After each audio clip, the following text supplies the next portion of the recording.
Quick question. When you say, I feel anxious or I feel low, where do you think that feeling actually starts? Most people would point to their head, their brain. That's where feelings live, right? Here's something that might genuinely change how you think about your own mind. A huge amount of research now suggests that many of those feelings don't start in your head at all. They start in your gut, and your brain is often just the last stop on a much longer journey.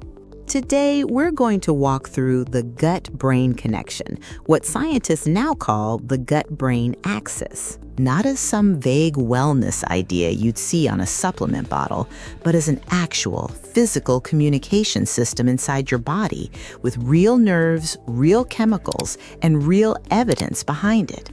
One that might be shaping your mood every single day without you ever realizing it. Let's start with something that surprises almost everyone the first time they hear it. Serotonin is the chemical most people associate with feeling calm, stable, and happy. Most antidepressants are designed specifically to work with serotonin in the brain, so naturally people assume that's where most of it is made. It's not. Somewhere between 90 and 95% of your body's serotonin is actually produced in your intestines, not your brain. The trillions of bacteria living in your gut, sometimes called your microbiome, are directly involved in manufacturing it, along with several other brain chemicals.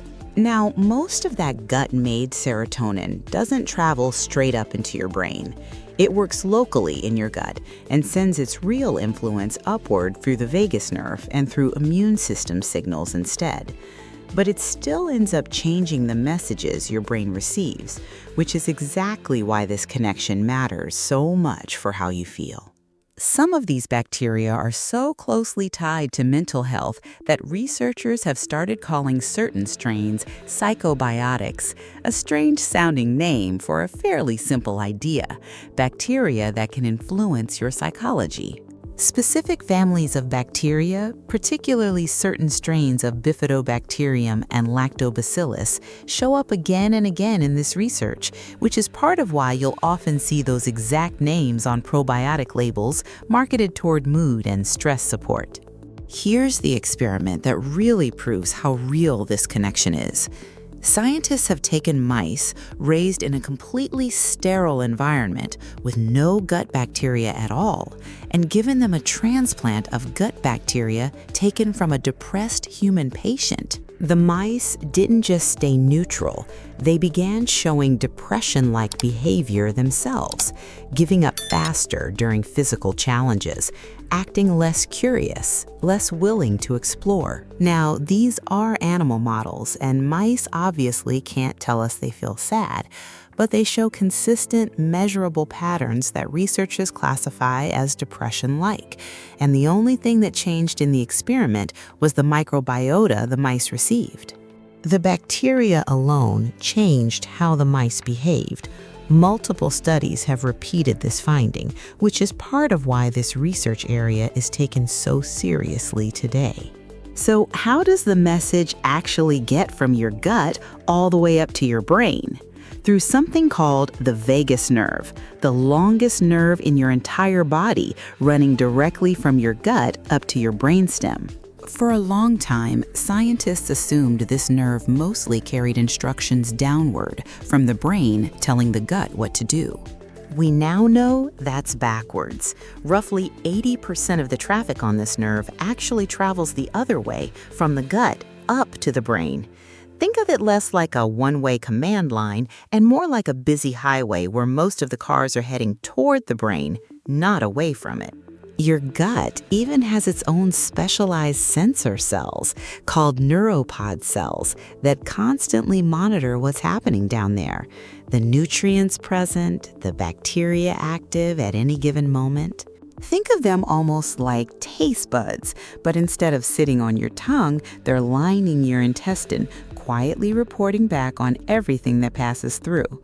Within moments, literally seconds, these cells can send a signal up that nerve and activate dopamine circuits in your brain, shaping your cravings and your mood before you've even had a single conscious thought about it.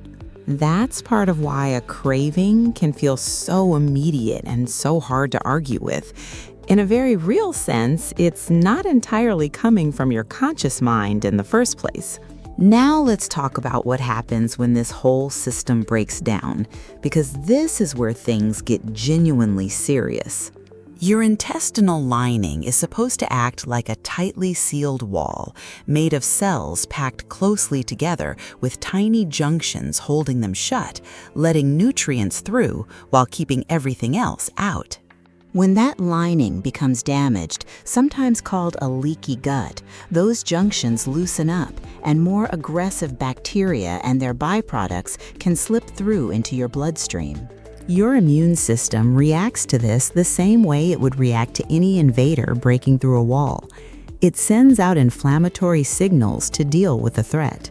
The problem is, those inflammatory signals don't just stay in your gut. They travel through your blood and reach your brain, where they can trigger something called neuroinflammation. Researchers have repeatedly observed that inflammation and depression tend to show up together so consistently that some now describe them as a kind of destructive pair, each one capable of making the other worse. There's also a more unsettling theory connected to this same pathway. Some researchers propose a gut-first version of diseases like Parkinson's, where misfolded proteins may start in the gut and travel along the vagus nerve over years before motor symptoms like tremors ever appear. I want to be clear that this is an active research area, not a settled fact. Not everyone with digestive issues is heading toward Parkinson's, and most people never will. But it's a serious enough possibility that it's reshaping how researchers think about where some brain diseases truly begin. Here's the part of this story I find most hopeful. If your gut bacteria can influence your brain this directly, then changing your gut bacteria might genuinely change how you feel. And there's real research behind exactly how to do that. One landmark study out of Stanford had participants steadily increase their intake of fermented foods, things like yogurt, kefir, sauerkraut, kimchi, and kombucha. After about 6 weeks, researchers measured a clear increase in the diversity of their gut bacteria, along with a measurable drop across 19 different markers of inflammation in their blood. Many people in similar research noticed something even faster, at least subjectively. In larger observational studies and app-based programs focused on fermented foods and gut health, many people report noticeable shifts in mood, energy, or hunger within about 2 weeks. Some people felt small shifts in mood and energy within the first few days alone. In the Stanford trial specifically, the big measurable biological changes, the kind researchers can actually detect in blood tests rather than just self-reported feelings, showed up after about 6 to 10 weeks of consistent fermented food intake. Both timelines are real. The subjective feeling often arrives first, and the measurable biology tends to follow a bit later. Your gut microbiome has a strong tendency to snap back toward whatever state it was in before if you only change your habits for a week or two and then stop. Lasting change seems to require lasting habits, not a short burst of effort. That word consistent matters a lot here. So, what should you actually eat if you want to support this connection? Think of your gut bacteria as tenants living in your intestine. Fermented foods are like bringing in new tenants. Prebiotic fiber is the food, water, and electricity those tenants need to actually survive and multiply once they're there. You generally want both, not just one. Lean toward prebiotic fiber found in onions, garlic, bananas, oats, and walnuts. Add healthy fats like extra virgin olive oil, which is rich in compounds that seem to feed beneficial bacteria, and aim for real diversity in your diet. Many gut researchers suggest a rough target of around 30 different plant foods across a week, not as a strict rule, but as a simple way to push more variety into what you eat. On the other side, ultra-processed foods are worth limiting, specifically because of certain emulsifiers and artificial sweeteners they often contain, things like certain forms of saccharin and sucralose.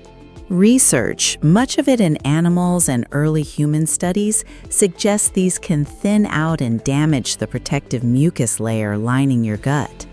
That mucus layer is actually a big part of what keeps the tight seal we talked about earlier intact, so damaging it indirectly contributes to the same leaky gut problem. That's one reason many researchers encourage limiting ultra-processed foods if you're specifically working on gut health. Diets consistently high in refined sugar also tend to favor the growth of less beneficial bacteria, the kind associated with more inflammation rather than less, creating exactly the opposite environment from what you're trying to build. Here's what I want you to take away from all of this. Your gut isn't just a digestive organ quietly doing its own thing in the background. It's in constant two-way communication with your brain, shaping your mood, your cravings, and possibly your long-term brain health in ways most people never learn about. This doesn't mean every bad mood has a dietary fix or that gut health explains all of mental health. It doesn't.